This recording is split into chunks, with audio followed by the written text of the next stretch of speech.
Matt Weston has been sitting inside a CIA safe house in Cape Town, South Africa for 366 days straight, and calling him an agent at this point would be generous because his actual job is closer to caretaker of an empty building, and he has spent a year pressing the same passcode, scanning his face in front of the same camera, and staring at the same four walls with nothing to show for it. And when he calls his superior David to ask about a transfer to Paris, David tells him to talk to him in another 4 months, and Matt hangs up feeling like the agency has completely forgotten he exists. Meanwhile, on the streets of Cape Town, a man named Tobin Frost has just reappeared after 10 years of living completely off the grid, and this is not a small thing because Tobin Frost was once the most gifted agent the CIA ever produced, recruited in 1984, psychologically brilliant, fluent in manipulation, the man who personally rewrote the agency's entire interrogation playbook, and then one day 10 years ago he simply walked away and vanished. And in the years since he has been surviving by selling NATO classified intelligence to the highest bidder, which has made him the CIA's most wanted target on 4 continents.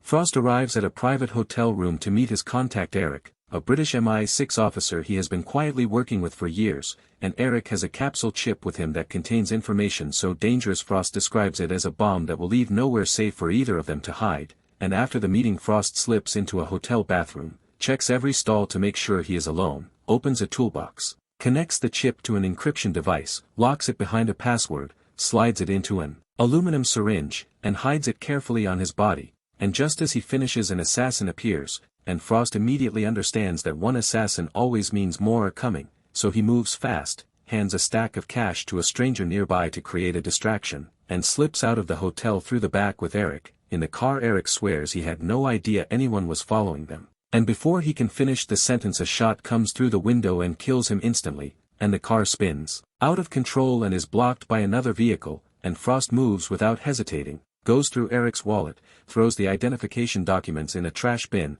and disappears into a protest march moving through the streets, and the assassin arrives at the scene moments later and immediately sends 2 more vehicles after him. And a chase breaks out through the market streets of Cape Town with Frost moving quickly and calmly through the crowd until police sirens scatter his pursuers, and then he turns and finds himself standing directly in front of the United States consulate, and with killers behind him and nowhere else to go, he pulls out a passport, throws his weapons in the trash, and walks straight through the front doors and turns himself in.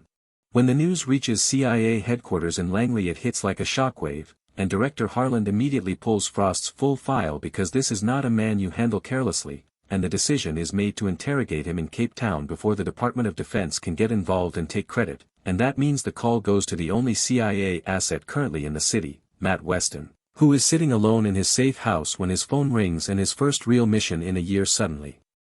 lands in his lap. Matt tells his girlfriend Anna he has to work late and hangs up, and very shortly after the interrogation team arrives at the safe house with Frost blindfolded and handcuffed, and Matt watches the lead agent set up for waterboarding while Frost sits there completely relaxed, even calmly pointing out that the towels being used are the wrong thread count for the procedure. And the interrogation begins and Frost endures 2 full rounds without changing his expression once, and the agent is visibly frustrated when suddenly the power to the building cuts out and the backup alarm starts screaming, and 12 armed men appear at the entrance of the safe house. Matt draws his weapon and backs into a room while flashbang grenades explode through the building and machine gun fire erupts in every corridor, and the special operations team is wiped out one by one until only Matt is left standing, and Frost tells him through the door of the interrogation room that the men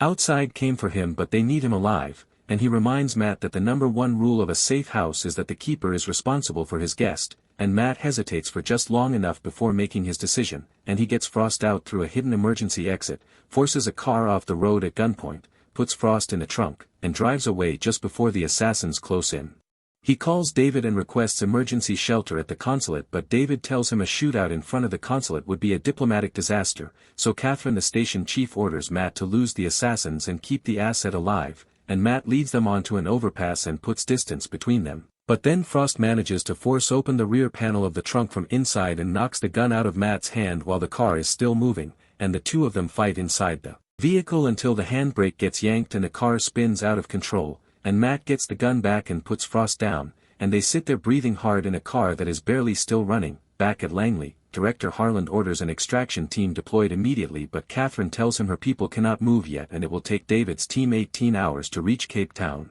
Which means for the next day and a half the only person standing between Tobin Frost and whoever just sent 12 men to kill him is a rookie agent who has never fired his weapon in the field before today. Frost uses every minute of the drive to work on Matt psychologically, asking him quietly how the assassins found the safe house given that its location is classified at the highest level, and then answering his own question by pointing out that men like that do not find places like that by accident, and that someone inside the agency told them where to go, and Matt tries to stay focused but the words are landing, and after settling into a motel and handcuffing Frost to a water pipe, Matt steps into the hallway and calls Anna, and he lies to her, tells her the clinic where he works was attacked by terrorists and asks her to stay at a friend's place for a few days, and she pauses and then says she will, and Matt hangs up carrying the guilt of it. Frost overheard the whole call and tells Matt quietly that the greatest weakness in this profession is being easily moved by the people you love, because lies are the only thing that actually protect them, and the reason she chose to believe him is not because she truly believed but because she needed to, and Matt tells him he is nothing like him, and Frost looks at him and says nothing, and the silence between them says everything. David contacts Matt and tells him an emergency package is waiting in a locker at the stadium subway station with a GPS device inside that will lead them to the next safe house, and Matt takes Frost there through a packed and chaotic crowd, retrieves the device, gets the address, and the two of them are moving again when a group of police officers spots them, and Matt makes the mistake of drawing his weapon in a crowded public space, and within seconds he is on the ground and Frost is being taken to a medical room and the two of them are completely separated. Matt talks his way out of the monitoring room, takes down two officers, grabs his gear, and chases Frost through the stadium on foot, and the pursuit spills into underground tunnels with police firing behind Matt and Frost running ahead of him, and Matt is forced to return fire to keep civilians from getting hit, and when he finally corners Frost in a side street, Frost disarms him, beats him, throws the gun down, and walks away, and Matt sits on the ground watching him go and has nothing left to do but call David and report that the asset is gone. Catherine immediately suggests that Matt was turned by Frost during the operation, but David defends him and the two agree to meet at an intersection on the outskirts of the city, and Matt in the meantime goes to find Anna at the train station, holds her hand and finally tells her the truth, that he is a CIA agent, that none of the lies were about her. And he gives her a ticket and cash and tells her to get on a plane to Paris and not look back, and she goes, and as Matt watches her disappear into the crowd he realizes Frost was right about all of it, but Matt is not finished, because he remembers that during the car chase Frost was trying to navigate toward a town called Langa, and he pulls up the CIA surveillance system and searches for known contacts there, and he finds a forger named Carlos who has a long history connected to Frost, and he heads there. And Frost is already inside talking to Carlos when the assassins arrive and shoot their way through the front door, and Carlos's wife is killed immediately, and Carlos blocks the staircase to buy Frost time and is killed too, and Frost barely gets out through the roof. Matt arrives at the scene drawn by the gunfire and takes out a sniper from behind, spots Frost running across the rooftops, gets in a car and drives to meet him, and when Frost comes down Matt holds off the assassins while Frost gets behind the wheel, and the two of them escape together again through the streets of Cape Town, and while they are driving, Frost takes a bullet and they are forced to abandon the car and hide in a building where the remaining assassins follow them inside and a brutal close-range fight breaks out, and Matt takes one down and then asks the wounded man who sent them, and the answer destroys something in him, because the name that comes out is someone inside his own organization.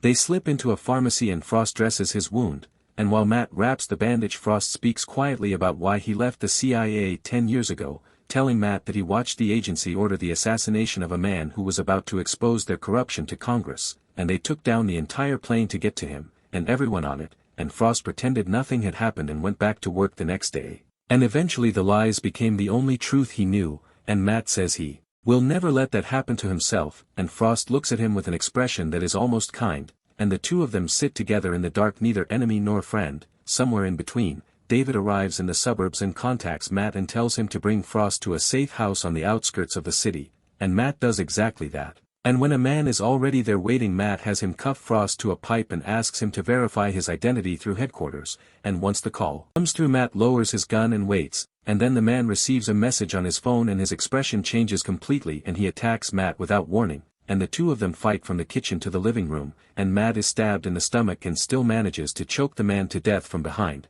and he drags himself to where Frost is cuffed and asks why his own people keep trying to kill him. Frost hands him a piece of paper, a blackmail list compiled by Israeli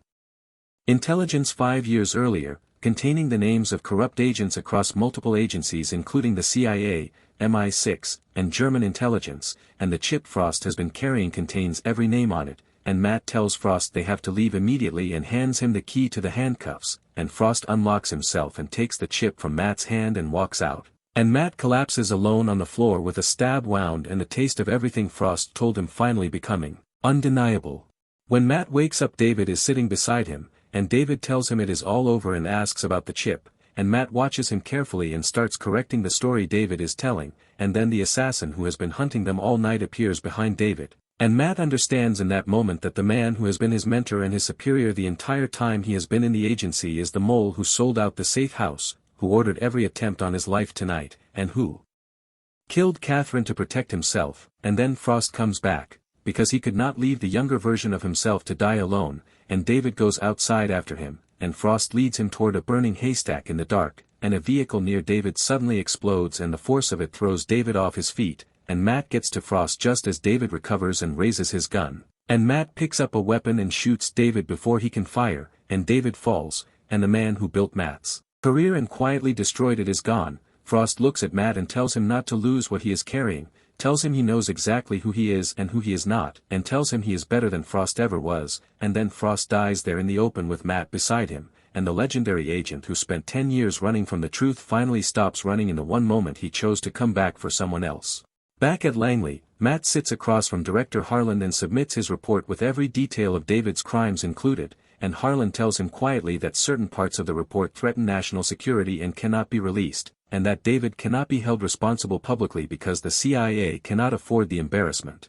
And he offers Matt an immediate promotion to senior management in exchange for his silence, and then shifts to asking about the chip and warning Matt that whoever leaks its contents will become the next Tobin Frost, hunted by every intelligence agency in the world. And Matt listens to all of it, tells Harlan he will think carefully about everything they discussed, and walks out of the building, and then with one click he sends the contents of the chip to every major media outlet in the world, and the classified blackmail list goes public. And the corrupt dealings of agents across NATO member countries are exposed in full, and parliaments open